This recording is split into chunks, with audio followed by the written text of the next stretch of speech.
Vi starter med at forklare, hvordan vi kan opdele, når vi har forskellige nævner. Det vi har her, det er helt delt op i 4 lige store dele. Det vil sige, at sådan en firkant udgør 1/4, og at den hele udgør 4/4.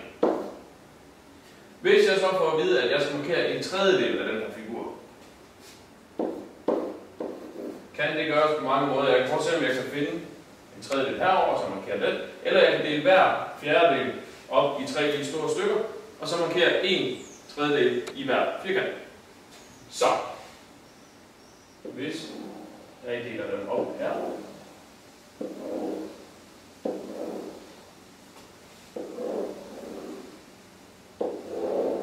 nu er det hver af vores fjerdedel op i 3 lige store stykker, og jeg markerer nu 1/3 i hver.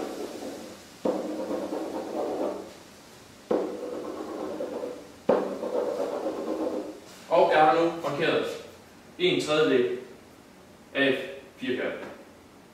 Nu har jeg altså markeret 1/3 af vores 4/4 og vores hele. Og jeg har nu også lavet fællesnævner, fordi jeg har delt hver fjerdedel op i 3 lige store stykker, og jeg har derfor delt vores hele op i 1, 2, 3, 4, 5, 6, 7, 8, 9, 10, 11, 12 lige store stykker. Og markeret vores tredjedel, det vil sige, at vi har 4/12 er lige med en tredjedel. På den måde har vi fundet en fællesnævner.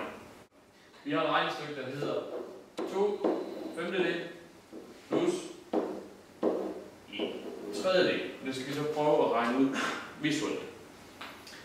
Den første, vi vil prøve, det er en pizza eller en lagkage, om man vil. Vi starter med at dele den op i 5 lige store dele.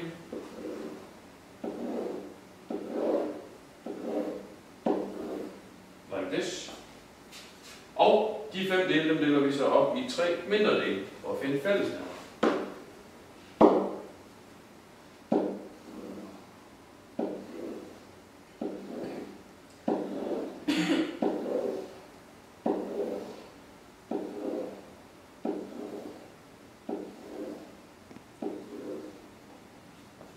Det vi har gjort her er at finde fællesnævner. Vi har nu, at vi har delt en 5. del, og de 5. del har vi delt op i 3. del, og vi har så fået 5. del lagkagestykker. Godt. For at blusse de her sammen, skal vi først markere 2/5 del. 1 og 2/5 del. Og så skal vi markere 3/delen, og det er 1 i hver 5. del. Så 1/3 her, 1/3 her, 1/3 her, 1/3 her, og 1/3 her. Da vi allerede har markeret det her stykke overlager de her to hinanden. Right. Og de skal derfor plusses til herude. Det vi har tilbage af vores lagkage, som er delt op i 15 lige store stykker, det er 1, 2, 3, 4 styks. Det vil sige, at vi har 15/15 del minus 4/15 del. Og når vi har fælles nævner, så er minus bare tælleren, og så har vi, at det her det går 11/15 del. Det regnestykke, vi lavede med cirkel før, vi nu får regne med en firkant illustration i stedet for. Godt. Jeg har delt vores firkant op i 5 lige store dele, og har derfor 5. del. Hvis jeg så markerer 2 af disse har jeg vores 5. del. Nu skal vi så have plusset til 1/3 del. Hvis jeg opdeler i 3 lige store stykker, og det gør jeg på den anden måde.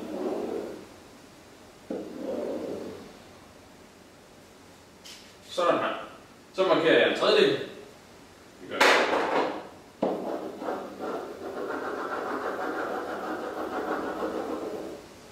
Sådan her. Vi har nu fået en fællesnævner, og vi har markeret 2/5 og 1/3. Vi kan se hernede, at de her to overlapper, det vil sige, at de skal adderes heroppe i stedet for. Sådan her. Og vi har vores 15. del i alt, og ud af de 15 dele, der har vi ikke markeret 4 af dem. Så vi har igen, at 15. del minus 4 15. del er lige med ligesom før 11 15. del, som er vores facit. Vi vil prøve nøjagtigt samme regnestykke en gang til. 2 femtedele plus 1 tredjedel. Og denne gang illustrerer vi med en stang. Jeg har igen delt den op i femtedele, og vil nu dele de små stykker op i en tredjedel.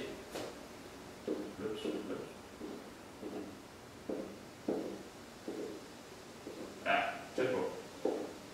Sådan der. Vi har nu fællesnævner på 15 del, og vi kan begynde at plus. 2 femtedel markerer vi først. Det var 1. Det var 2. Så skal vi markere vores tredjedel. 1 her. Og 1 her. 1 her. 1 her. Og 1 her. Fordi de her allerede er skraveret og er brugt, så sætter vi dem hernede. Vi skal have 1 og 2. Og vi har altså 1, 2, 3, 4 til overs ud af vores 15. del. Og vi går ligesom i foregående tilfælde 11 femtedele. Ud af de her 3 metoder er vores foretrukne kvadratet. Den er meget nemmere at opdele og meget mere overskuelig at arbejde med. Cirklen er ikke så god at illustrere, når vi skal helt op i 15. del. Hvis vi kun skulle have lavet i 4. del, så havde det været nemmere. Og stangen igen, jamen den repræsenterer sådan set vores regnestykke rigtig fint, men den er utroligt svær at opdele og tegne. Så derfor foretrækker vi kvadratet, og det er også nemmest at forklare, at vi har en fællesnævner ud fra kvadratet. Vi prøver at gange med brøker. Og vi vil prøve med et stykke, der hedder 1 tredjedel gange 1 anden del eller en L. Vores regneregler siger, at når vi skal gange 2 brøker med hinanden, så ganger vi nævner med nævner og tæller med tæller. Og vi ganger altså 3 og 2 og får 6 over 1 gange 1, det er 1, så vi har 1 sjældent. Det vil jeg prøve at vise illustrativt også. Og vi bruger et kvadrat til at gøre det. Vi starter først med at dele den op i tredjedel. Vi har vores hele, der er delt op i 3 lige store stykker. Godt. Så markerer vi den ene tredjedel.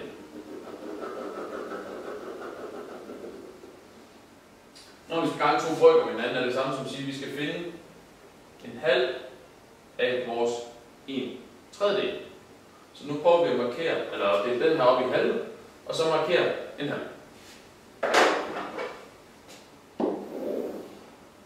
Nu har vi 2 lige store stykker, og vi markerer her. Vores tredjedel, eller ud af vores tredjedel udgør en halv, altså det her kvadrat, for det her, de overlapper hinanden, og vi får, at en tredjedel gange med en halv giver 1, 1, 2, 3, 4, 5, sjettedel. Vi prøver med et nyt regnestykke og får overføre det i vores kvadrat. Og det er en halv gange 3 femtedel. Så jeg har opdelt vores kvadrat herover i halve og i femtedel. Og vi starter med at markere den halve. Vi har nu en halv, og så markerer vi 3 femtedel. 1, 2, 3.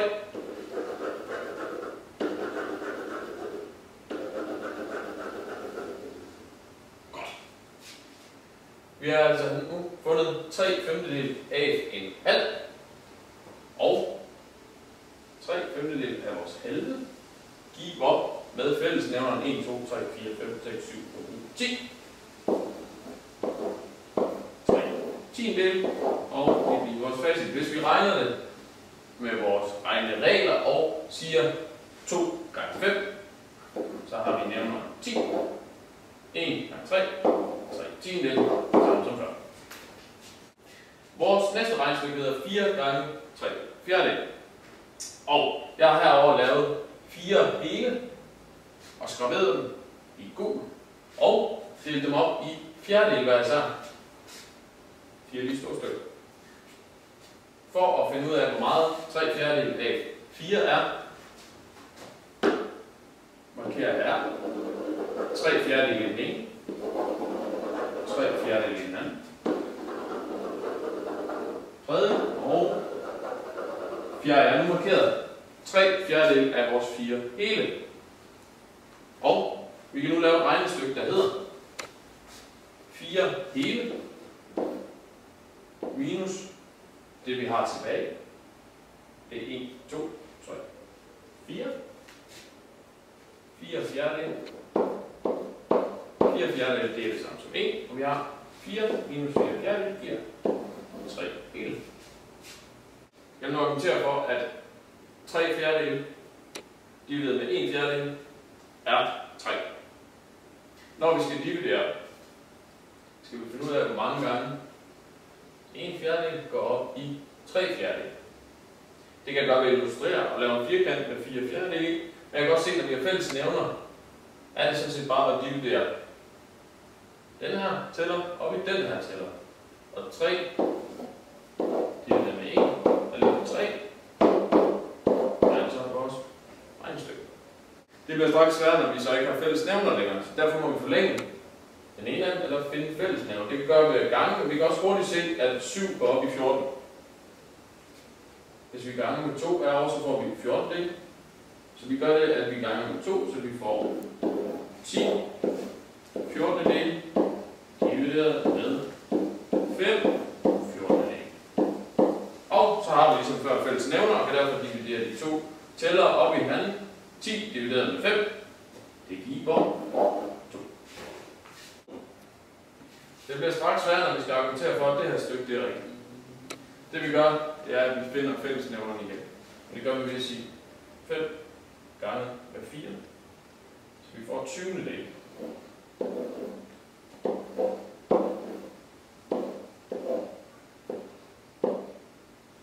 Så ganger vi 5 med 3. Det giver 15. Og 4 med 2 giver 8. Og når vi så har fællesnævnerne igen, så er det, at vi skal dividere vores tæller sammen. Og vi kan derfor skrive 8 divideret med 15. Det er vores resultat, altså 8 15 det er vores resultat. Ja. Vi har valgt at arbejde med læremidlerne i kontekst, fordi vi synes, det giver en god indgangsvinkel til brøkdel, og eleverne får lov til at regne først, og få senere at vide, hvad en egentlig brøkdel er, og hvad en brøk er. Godt. Første opgave har vi 4 grupper med et antal sandwich hver og et antal personer i hver. Eleverne skal ud fra billedet finde ud af, hvilken gruppe de får mest sandwich. Det her det er super godt, fordi at eleverne de tænker i et dagligdags problem og er ikke rigtig inde på, hvad en brøk er endnu. Men det er ret tydeligt for eleverne allerede her at se, at i gruppe D er kun 2 personer, men har 3 sandwich. Derfor kan de altså få mest i den gruppe. Hvor de derimod i næste opgave bliver stillet, hvilken gruppe får de mindst. Og der må man jo så kigge på, hvor mange sandwich er der i forhold til hver elev. Og over i gruppe A er der 6 elever og 3 sandwich. De får altså en halv hver. Så allerede her har eleverne tænkt over, hvor meget kan de få af en sandwich hver. Godt. Næste opgave, der har man delt sandwichen op i bjælker.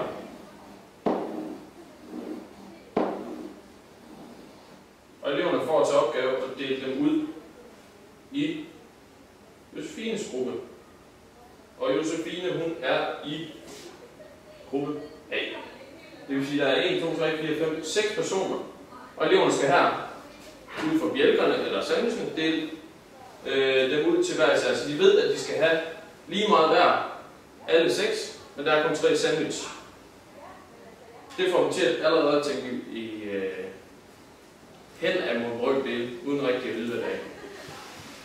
Og det kan de gøre på flere måder. De kan dele sandwichen op i 6 dele hver. Eller også nogle af dem vil nok finde ud af, at hvis vi bare deler dem op i midtpunkten, så har vi 6 lige store stykker. Og allerede her vil langt de fleste kunne se, at okay, vi har en halv sandwich til hver. Godt. Super. Næste side er fuldstændig det samme. Vi skal bare regne ud, hvad de får i de andre grupper.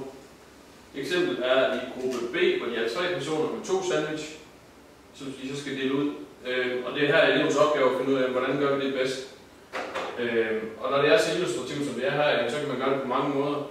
Eleverne vil måske først prøve at dele det ind i halve, ligesom de gjorde før, så sige, så har vi 4 halve. Det passer ikke med 3, så får de en halv hver. Men så har vi noget til over. Nå, hvad kan vi så gøre? Jamen, så kan de nok på et tidspunkt nå frem til, eller også kan man hjælpe dem frem til, at så deler vi hver enkelt sandwich over i 3 lige store dele. Og så kan de få 2 af dem hver, så de sådan set i princippet får 2 sjettedele, eller 1/3 af det. Godt. Til at hjælpe dem hernede,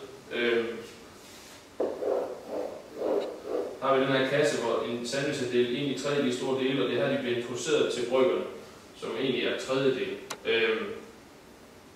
Yes. Der er ikke så meget mere at sige til lige det her over, enten det er,